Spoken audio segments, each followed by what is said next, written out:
Ayan, magandang umaga mga idol.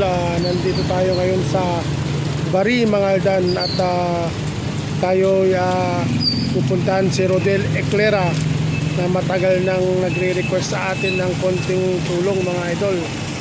Kaya abang-abang mga idol at ating aabutan si Rodel.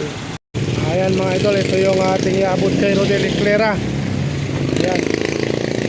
Ito po si Rodel mga idol. Ayan.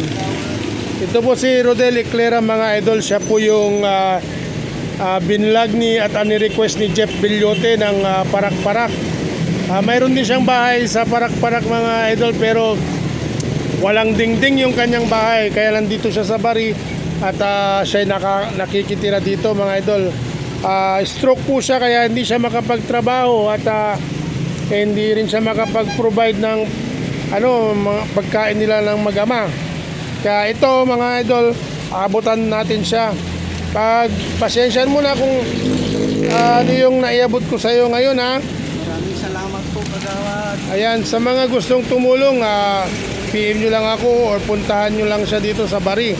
Si Rodel Eclera mga idol. Maraming salamat po.